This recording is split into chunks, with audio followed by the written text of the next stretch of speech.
Assalamualaikum warahmatullahi wabarakatuh. Waalaikumsalam. Alhamdulillah, alhamdulillah, hada lihada wa ma kunna linahtadiya. Asyhadu an la ilaha illallah wa asyhadu anna Muhammadan abduhu wa rasuluh. La nabiyya ba'dah. Rabbi shrahli sadri wa yassir li amri wahlul 'uqdatam min lisani yafqahu qawli amma ba'du. Sahabat Cahaya Langit dimanapun berada, kali ini kita akan membahas kaitannya dengan kesempurnaan Islam. Hari ini kita kedatangan tamu kita dari guru Anda, Ustadz Kartono. Untuk itu istilahnya kaitannya dengan pembahasan kesempurnaan Islam. Kalau kita dilihat di masyarakat sekitar, Islam itu akan didefinisikan atau pengertian dari Islam itu pasti akan membahas kaitannya dengan sholat, zakat, rukun Islam. Bahkan ada yang membahas juga Islam kuwi ya sholat isya, kemudian subuh, kemudian duhur, asar, maghrib. Islam lengkap. Dalam hal ini istilahnya nanti akan lebih jelas, akan lebih gamblang apa itu kesempurnaan Islam. Nanti langsung akan dipandu oleh guru Anda kita, yaitu Ustadz Kartono. Baiklah, istilahnya kita perkenalkan Ustadz Kartono. Ya, monggo. Assalamualaikum warahmatullahi wabarakatuh. Waalaikumsalam. Alhamdulillah. Asyhadu an la ilaha illallah wahdahu la syarikalah wa asyhadu anna Muhammadan abduhu wa rasuluh. Allahumma shalli wa sallim wa barik ala sayyidina Muhammad wa ala ali sayyidina Muhammad kama shallaita ala Ibrahim wa ala Ibrahim wa barik ala sayyidina Muhammad wa ala ali sayyidina Muhammad kama barakta ala Ibrahim wa ala ali Ibrahim fil alamin innaka Hamidum Majid. Rabbi shrah li sadri wa yassir li amri wahlul 'uqdatam min lisani yafqahu qawli amma ba'd. Alhamdulillah, sore hari ini kita ketemu dengan sobat Cahaya Langit yang insyaallah kita belajar bersama bagaimana hari ini memahami kesempurnaan Islam. Oke, Tat, sebelum menuju ke berikutnya, istilahnya mungkin tolong dijelaskan apa itu Islam, Tat? Iya. Dalam hari ini, fenomena hari ini ya salah satunya akibat kemerosotan berpikir umat, akibat kebodohan, akibat keengganan dalam thalabul ilmi, maka umat hari ini banyak yang mengaku Islam, banyak yang ber-KTP Islam, tetapi dia tidak paham hakikat Islam itu sendiri. Sehingga dampaknya apa? Dampaknya mereka ya salah dalam memahami Islam. Bahkan ada penyimpangan Islam yang dianggap sebagai bagian syiar Islam, atau kekufuran dianggap sebagai bagian hukum Islam. Nah, ini yang terjadi hari ini. Umat mengalami kemunduran yang luar biasa yang tidak pernah terjadi sebelumnya akibat kebodohan, kemunduran yang terus dijaga, dilaksanakan, digembar-gemborkan oleh orang-orang yang benci terhadap Islam. Nah, kenapa kok bisa terjadi seperti ini? Karena kita enggan belajar salah satunya, dan kita juga tidak malas berpikir salah satunya. Nah, terus apa itu Islam? Nah, kalau kita kembali kepada hakikat Islam sendiri, kalau kita lihat fakta hari ini, umat ini memahami Islam itu sekedar ya misalnya tahlilan, yasinan, istighosah, kemudian manakib, ada lagi Islam tadi rukun Islam, ada yang memahami Islam itu sholat, yaitu nya isya, subuh, duhur, asar, maghrib dan sebagainya. Pokoknya ada bahkan yang lebih parah lagi memahami Islam itu sepenting apik karo tonggone, sepenting apik karo warga, itu wis dianggap untuk para wis Islam. Nah, kok bisa sedemikian ke arah Apakah itu salah? Kira-kira salah apa tidak, Mas Toto? Kalau dilihat seperti itu kan jelas dipandang masyarakat itu bagus. Dipandang masyarakat, walah luar biasa, walah kok apik men orangnya. Kayak paling Islam yang lurus, tidak pernah menyakiti tetangganya. Nah, ini yang kaitannya dengan Islam itu.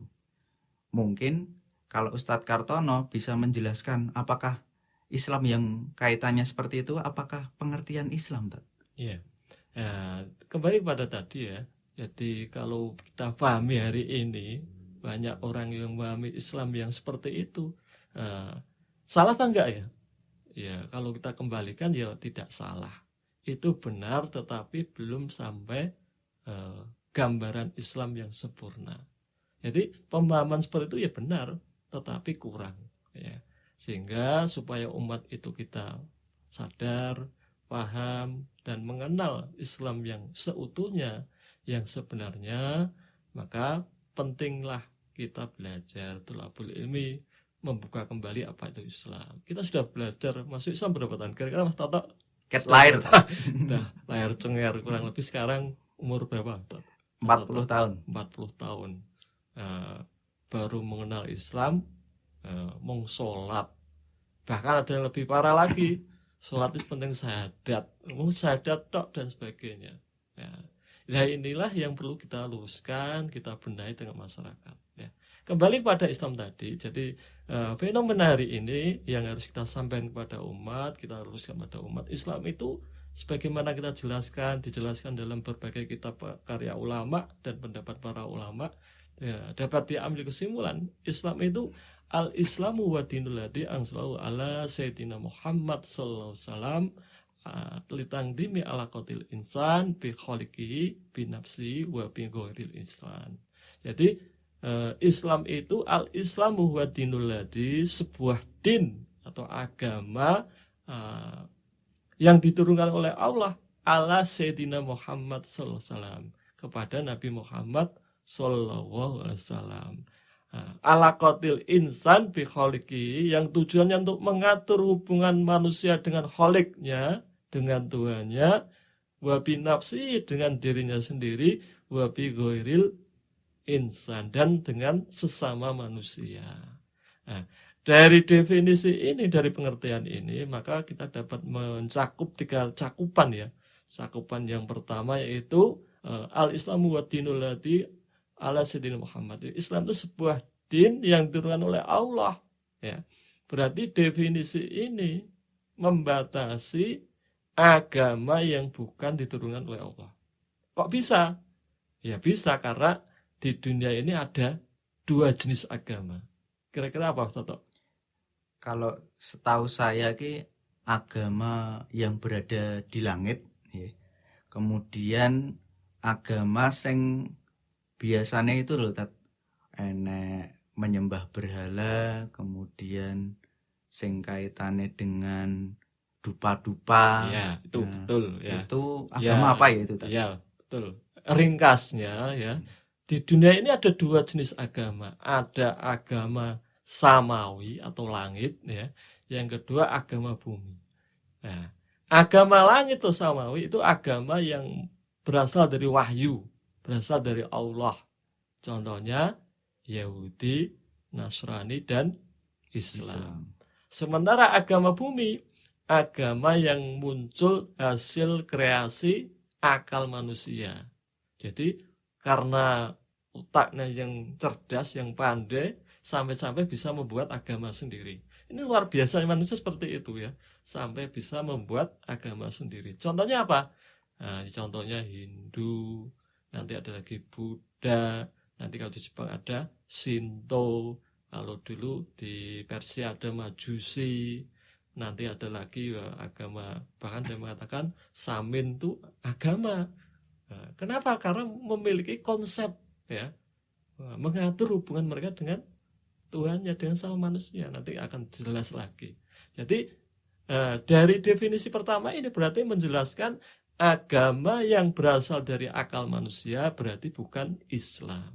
Jadi kalau ada yang mengatakan sepenting apik karo tanggane, sepenting jujur, sepenting baik, akhlaknya terjaga, tetapi tidak mau sholat, ya bukan Islam berarti. Atau tidak menyembah Allah, ya, berarti bukan Islam. Berarti ini membatasi, berarti agama Islam itu agama yang berasal dari Allah, berarti agama bumi ini tertolak karena bukan berasal dari Allah.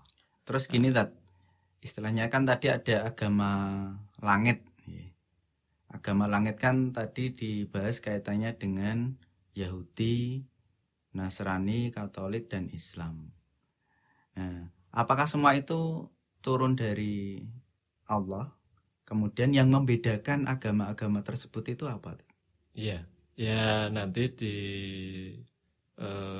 masuk ke bagian ya setelahnya setelah penjelasan ini kita nanti akan menjelaskan perbedaannya agama langit dan bumi apa ya. Nah, tapi kita masuk ke penjelasan tadi ya, melengkapi dulu supaya umat itu memiliki gambaran utuh dulu tentang Islam ya. Tapi tahapan yang pertama tadi, sesi yang pertama tadi mengenal bahwasanya agama Islam itu agama yang muncul dari Allah, berarti agama bumi bukan Islam ya. Terus yang kedua pengertian yang kedua yaitu ala Sayyidina Muhammad. Berarti agama Islam itu agama yang diturunkan kepada Nabi Muhammad SAW. Nah, dari pengertian ini juga membatasi, mentakyid. Nah, apa yang dibatasi? Yaitu agama yang tidak dibawa oleh Muhammad SAW berarti bukan Islam. Kenapa? Karena agama itu, agama langit ya, sebelum Islam turun, ada agama-agama terdahulu yang berasal dari Allah, yaitu Yahudi dan Nasrani. Berarti apa? Artinya setelah datangnya Islam, setelah Rasulullah Muhammad SAW mendapatkan wahyu, menerima Islam untuk disampaikan pada umat manusia, berarti agama ya sebelum Islam itu berarti tertolak. Berarti bukan bagian dari Islam. Karena ada sebagian umat kita yang menganggap milah Ibrahim ya, agama Ibrahim itu ya diterima, semua agama yang berasal dari Allah itu tertolak. Ini berarti ya, membatasi tadi pengertian. Nah, ibarat gampangannya itu gini. Jadi kalau bicara Pak DPR itu kan sering ya membuat istilahnya mengamandemen undang-undang atau merevisi undang-undang. Nah sama, ketika Allah menurunkan Islam, berarti Allah itu merevisi, mengamandemen agama terdahulu, agama sebelumnya. Yang diamandemen siapa? Yaitu Yahudi dan Nasrani. Jadi setelah turunnya Islam, berarti agama Yahudi dan Nasrani itu dianggap sudah tidak relevan, sudah tidak sesuai karena sudah direvisi oleh Allah. Sehingga berarti agama di luar Islam yang bukan dibawa oleh Muhammad berarti bukan bagian dari Islam. Terus kemudian yang ketiga yang menjelaskan bahwasanya alaqatil insan bi khaliqi, yang mengatur hubungan manusia dengan khaliknya, dengan Robnya, dengan Tuhannya, dengan wabi nafsi, dengan dirinya sendiri, dan juga wabil gorin instan, dan dengan sama manusia. Jadi Islam itu mengatur hubungan manusia dengan khaliknya atau hablum minallah, kemudian yang kedua dengan sesama, dengan dirinya sendiri atau hablum minannaf, dan yang ketiga hubungan manusia dengan sama manusia atau hablum minannas. Hablum minallah, hablum minannaf, hablum minannas itu yang seperti apa? Ini yang dicontohkan. Hubungan manusia dengan khaliknya atau hablum minallah contohnya dalam perkara akidah dan ibadah. Nanti kalau kita bicara akidah, kita akan bedah rukun iman pada Allah, iman pada malaikat, iman kepada nabi dan rasul, iman kepada kitab, iman kepada hari akhir, qada qadar, iman kepada surga neraka, tawakal, juga konsep rezeki dan lain sebagainya. Itu perkara-perkara iman yang dijelaskan oleh Allah, dan itu termasuk hubungan manusia dengan Rabb-nya, dengan Tuhannya.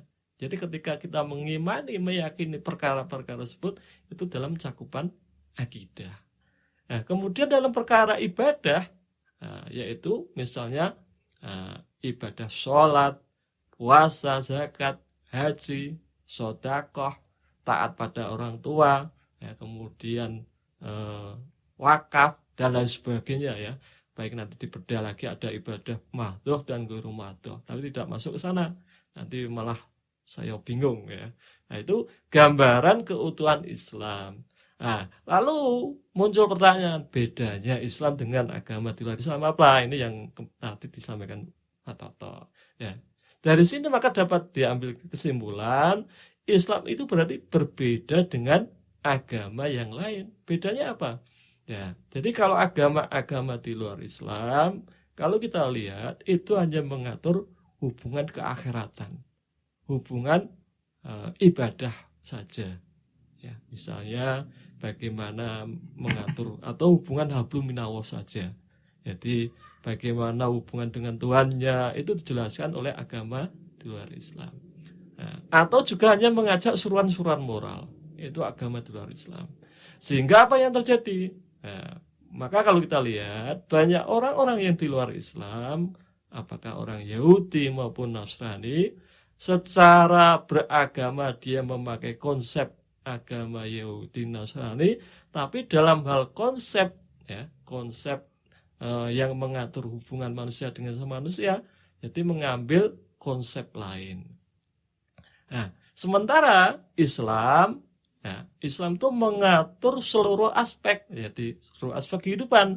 Jadi yang pertama tadi hablum minallah, yang kedua hablum minanas, yang ketiga hablum minanas. Nah, jadi hablum minanas, ya, hablum minanas tadi, kalau hablum minallah tadi hubungan akidah dalam perkara akidah dan ibadah.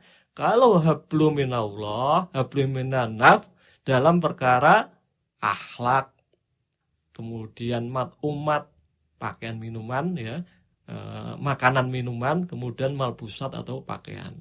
Akhlak contohnya, seorang muslim diperintahkan jujur, kemudian ifah, menepati janji, tidak boleh sombong, kemudian zuhud, warok dan sebagainya. Itu bagian dari akhlak yang diajarkan oleh Allah, diperintahkan oleh Allah, yang harus dijaga, diamalkan oleh seorang muslim. Nah, itu kaitannya hubungannya dengan kebaikan dirinya sendiri. Nah, makanan minuman contohnya atau umat. Jadi Allah melarang makan bangkai, melarang makan babi atau makanan yang halal dan haram ya. Kemudian Allah memerintahkan makanan yang halal ya. Berarti kaitannya ketika Allah melakukan itu, memerintahkan itu dalam rangka untuk kebaikan manusia. Nanti kalau diteliti ternyata kenapa hikmahnya kok babi itu dilarang? Ternyata semua unsur babi, baik dagingnya, kulitnya, kemudian apalagi kepala, semuanya itu penuh dengan racun. Belum lagi hikmah dibalik haramnya khamr misalnya.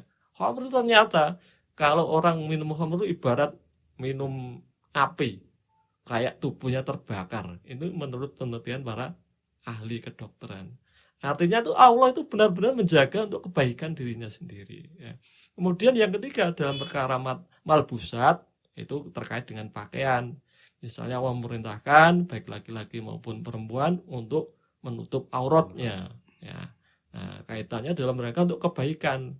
Makanya kalau kita bedah kasus di Barat, termasuk dulu ketika Islam awal turun ya, kaum muslimah atau perempuan-perempuan muslimah yang memakai jilbab itu lebih aman dibandingkan perempuan-perempuan yang tidak memakai jilbab.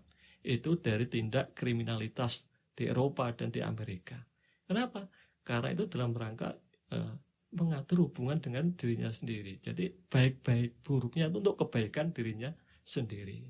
Nah, kemudian yang ketiga hablum minanas. Nah, hablum minanas ini yang paling banyak ditinggalkan oleh umat dan paling banyak hukumnya. Nah, contohnya dalam perkara muamalah dan ukubat.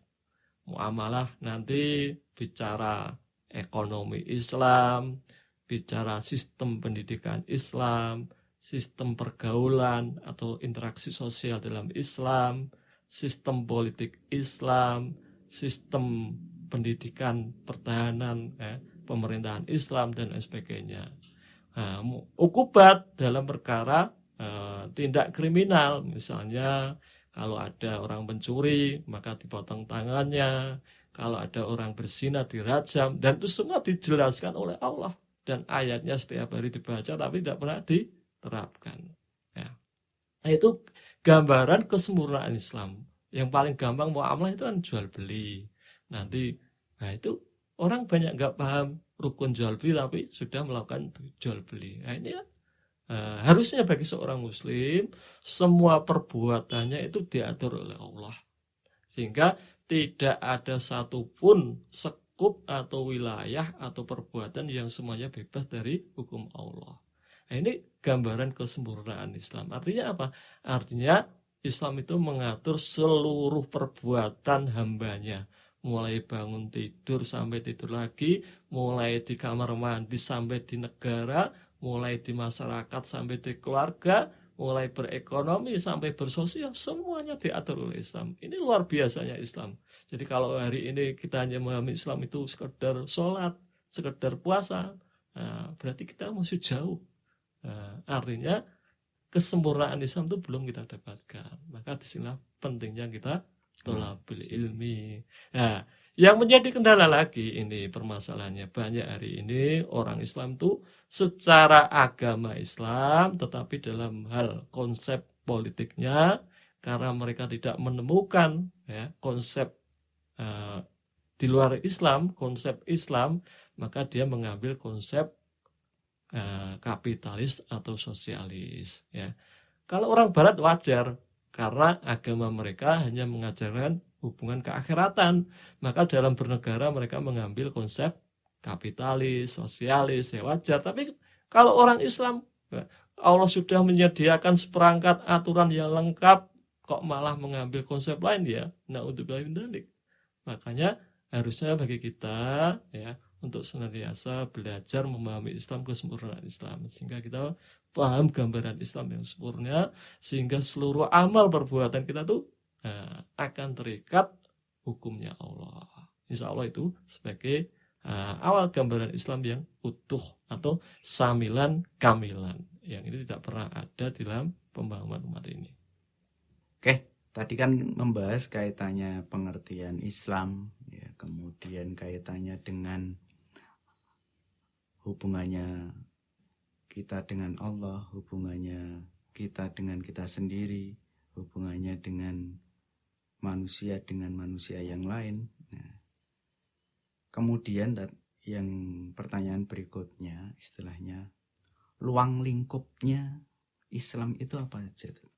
Ya, maka dari penjelasan tadi, ya, Allah itu sebenarnya sudah menjelaskan, memberikan kabar pada umatnya, bahwasanya misalnya Allah mengatakan dalam Al-Quran, Inna dina indallahi Islam.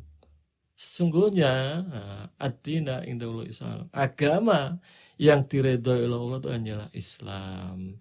Atau dalam ayat yang lain, misalnya dalam Al-Maidah ayat 3, Allah juga mengatakan, Al-yawma akmaltu lakum dinakum wa atmamtu alaikum nikmati wa raditu lakumul Islam madina.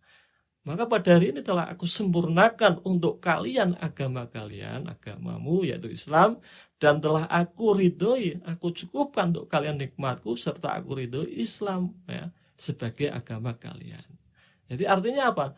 Artinya Allah itu menjelaskan, menggambarkan, memberikan gambaran penjelasan yang sebenarnya agama yang diridhoi oleh Allah atau satu-satunya agama yang diridhoi Allah hanyalah Islam. Maka di luar Islam, ya bahasa kasarannya ya tidak diridhoi oleh Allah, atau makna mafhum mukhalafah, berarti makna kebalikannya, berarti di luar Islam itu tidak diridhoi oleh Allah. Nah, hal ini diperkuat ya, misalnya dalam surat Al-Imran ayat 85, wa may yambaghi ghairil islam dinan falan yuqbala minhu wa huwal fil akhirah minal khosirin. Wa man yambaghi ghairil islam, barang siapa yang mencari selain Islam, nah, dina sebagai agamanya, falan yuqbalu minhu, maka sekali-kali tidak akan terima di sisi Allah. Wa huwal fil akhirah, dan dia di akhirat termasuk minal khosirin, di akhirat termasuk orang-orang yang khosirin, orang-orang yang merugi. Jadi di sini dapat jelaskan bahwasanya di luar Islam itu tertolak artinya agama yang diridhoi oleh Allah tertolak.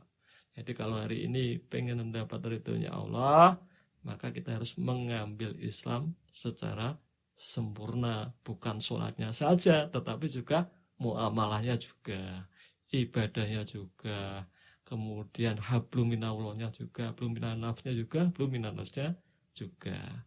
Nah, lalu kemudian cakupannya apa?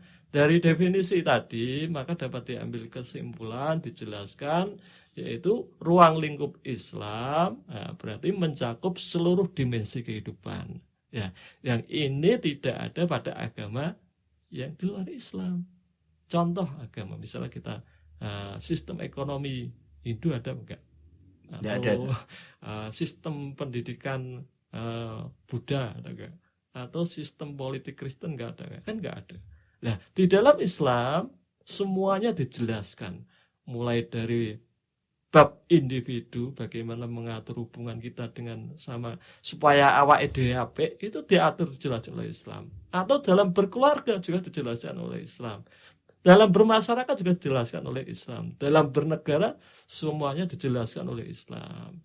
Lalu berarti cakupannya apa? Ruang lingkupnya. Ruang lingkup Islam itu berarti mengatur seluruh aspek kehidupan. Maka begitu sempurnanya, begitu luar biasanya Islam itu, kok sampai hari ini kita nggak mau mengambil Islam. Na'udzubillah min dzalik. Jadi misalnya Pak DPR mau mengambil Islam itu nggak usah jauh-jauh buang anggaran untuk studi banding hanya gara-gara untuk membuat pajak, atau gara-gara hanya untuk melegalkan yang haram harus studi banding ke Eropa. Sudah anggarannya besar, haram pula. Nah, Allah sudah menyediakan perangkat, tinggal kita tuh mengambil mau enggak, melaksanakan mau enggak. Jadi enggak butuh anggarannya atau ringan ya, tinggal mengaplikasikan. Nah, ini yang menjadi PR kita. Mungkin dalam hal individu kita bisa mengamalkan, dalam hal berkeluarga kita bisa mengamalkan Islam, tapi dalam hal bernegara ini butuh yang namanya keberadaan negara yang mengatur, melegalisasi hukum-hukum Islam tadi. Jadi sehingga maka dari sini dapat dijelaskan yang kesimpulan Islam itu mengatur seluruh aspek kehidupan, ruang lingkupnya, semua dimensi diatur oleh Islam. Nah, salah itu. Oke, dari kegiatan yang kita bahas tadi mungkin dapat diambil kesimpulan bahwa kaitannya dengan sistem Islam, istilahnya, atau Islam itu bukan sekedar ibadah, bukan sekedar sholat, bukan sekedar ritual moral yang baik-baik saja. Jadi intinya adalah tetapi juga sistem atau sistem kehidupan. Jadi mungkin bisa ditambahkan lagi istilahnya kaitannya apa bedanya sistem Islam dengan sistem kehidupan yang lain. Mungkin satu saja ini, Tak. Ya. Lalu muncul pertanyaan ya, bedanya Islam dengan di luar Islam apa? Atau sistem Islam di luar sistem Islam. Jadi ini yang membedakan antara Islam dengan agama yang lain atau di luar nidom yang lain.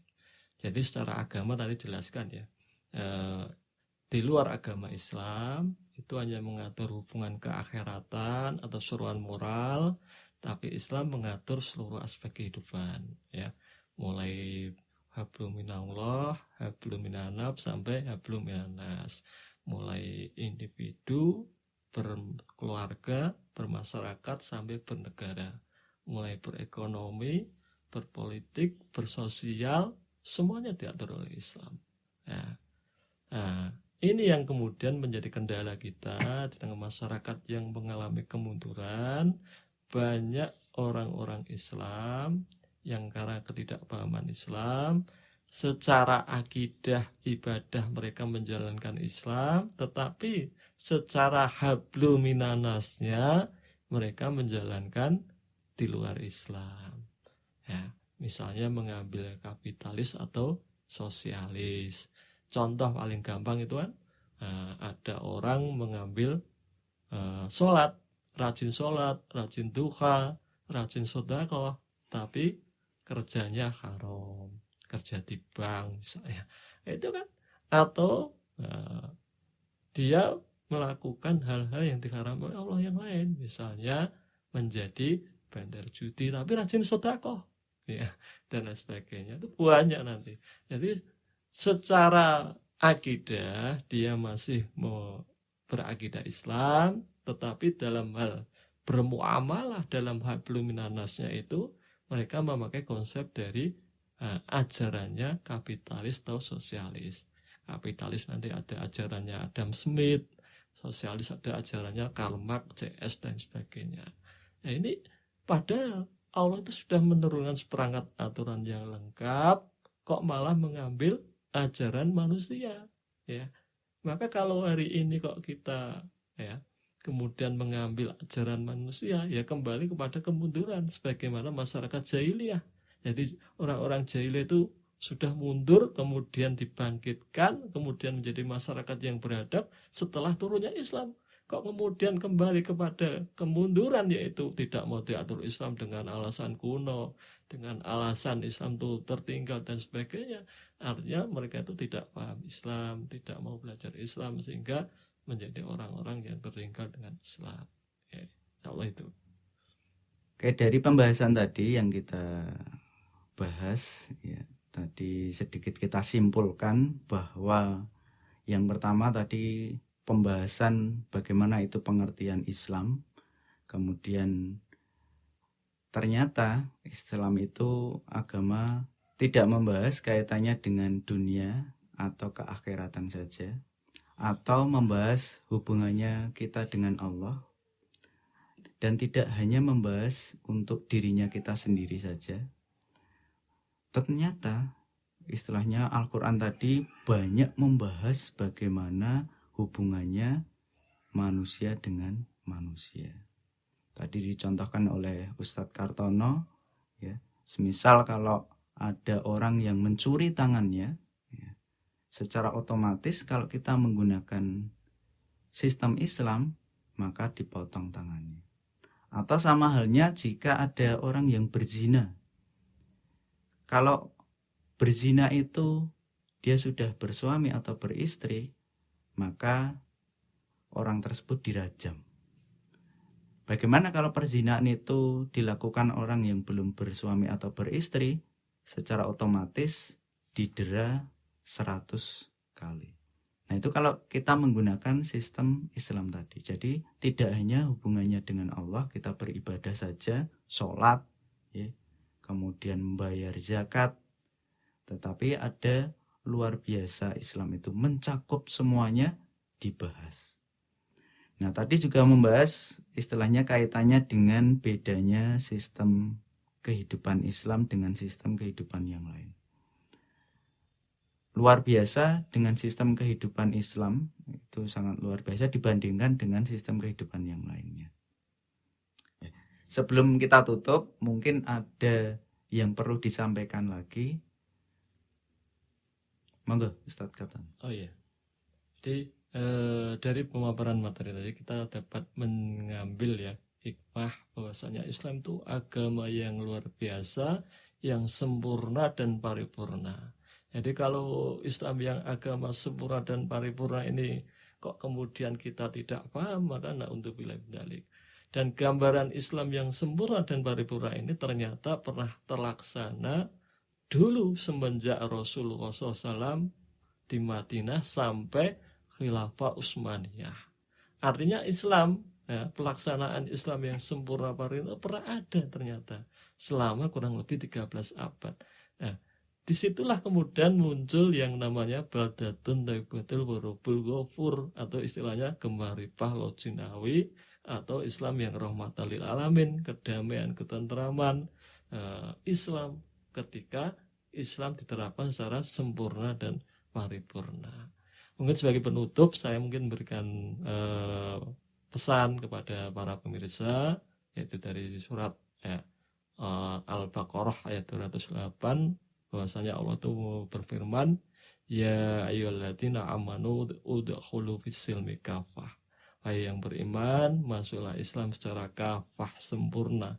Artinya Allah memerintahkan pada kita semua untuk belajar memahami Islam dan mengamalkan Islam secara sempurna. Bukan sholatnya saja, bukan zakatnya saja, bukan taat pada orang tua saja, tapi seluruhnya. Kalau kita berdagang ya bisnisnya harus akot-akotnya Islam. Kalau kita bermuamalah juga harus Islam. Kalau bersosial juga harus Islam juga. Jadi seluruhnya harus diatur dengan Islam sehingga kita menjadi Islam yang kafah atau Islam yang sempurna. Mungkin itu sebagai pesan saya kepada para pemirsa di Cahaya Langit. Ya, luar biasa istilahnya pesan beliau. Intinya adalah Islam yang secara menyeluruh, secara utuh, tidak usah ditambah-tambah, tidak usah dibuat-buat, apalagi membuat undang-undang sendiri. Oke, jika kajian kali ini bermanfaat ya untuk pemirsa, bisa like ya. Kemudian bisa di-share juga. Kemudian kalau sangat bermanfaat sekali bisa di-subscribe. Oke, demikian untuk kajian pada sore hari ini dari kami akhiri. Wassalamualaikum warahmatullahi wabarakatuh. Waalaikumsalam warahmatullahi wabarakatuh.